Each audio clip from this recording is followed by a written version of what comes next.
Hi, I'm Greg Heym, Chief Economist at Halstead Real Estate, and welcome to Behind the Numbers, where today we're going to take a look at our third quarter 2017 market report.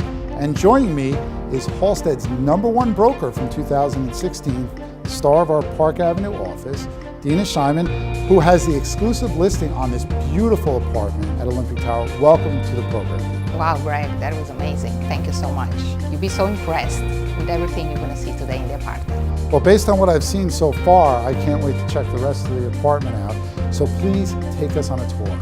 Upon entering this grand-scale duplex penthouse located on the 50th and 51st floors, you will be captivated by the glorious Central Park city vistas, featuring floor-to-ceiling oversized windows throughout, allowing for fabulous views and light. This meticulously designed apartment was fully renovated just a few years ago, with beautiful finishes and great attention to detail. Wow, I can't wait to get a better look at this apartment. So let's get going. Let's go, Dina. Itzy, what are you doing here? And what have you done with Dina? Well, Dina's out, Greg. She's doing what all brokers should be doing, showing. But don't worry, I'm here. And I can't wait to hear about your market report.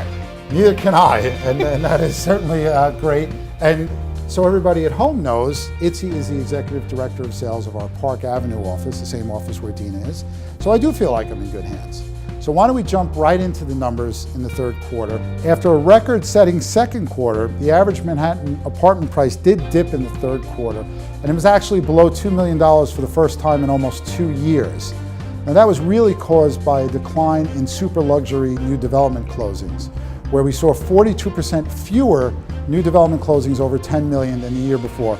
Remember, last year was a very active time for 432 Park closings. So the numbers were inflated then, couldn't keep up this quarter, and that really explains your decline. While there are many formal dining rooms in New York City, there are few that are quite like this. Imagine entertaining and hosting all your guests while overlooking Central Park and wowing them with these views. Now I want to show you something I really love about this apartment. You have this amazing floating wine vault that uses an electromagnetic field to actually hide what's inside. Check it out. Can't see it? Now you can see it. It's pretty cool, right? He gets it. Taking a look at just the resale market, we find the average price was 6% higher than the third quarter of 2016, and the median price was 4% above last year's level. Overall, the market had 10% more transactions than a year ago, but we need to remember that activity was weak in the third quarter of 2016. Brexit had just been announced, and the looming presidential election kept many buyers on the sidelines until the beginning of this year. This home is wired with a Crestron system that allows you to control your curtains, your shades, your lighting, and your sound, all from the comfort of your master suite. Taking a look at the economy, we still see very strong job growth both nationally and here in New York City, where unemployment rates have remained below 5%.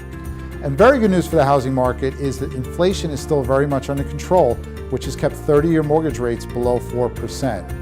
And finally, despite all the concerns we have around the world, stocks continue to break through new records, showing an incredible amount of optimism for the future. And now it's time for Ask the Economist, where Greg will answer one of your questions. So Greg, this comes from Ken from Twitter, and he asks, are you hearing about hesitancy among buyers as sellers continue to raise their asking prices?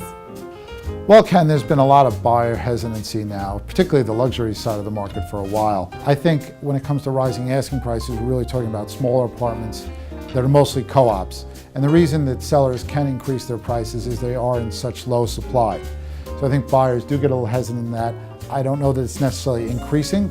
Luckily, rates have stayed at very affordable levels, so the purchasing power is still there. Well, before we close the show for this quarter, I see Dina's back from her showing. How did it go? Oh, it went great. Thank you for asking. Well, thank you for letting us into this magnificent apartment. The views and how nice it was outside. It's been a great time, and I want to thank Itzy for stepping in. Thanks again for watching, and we'll see you next quarter.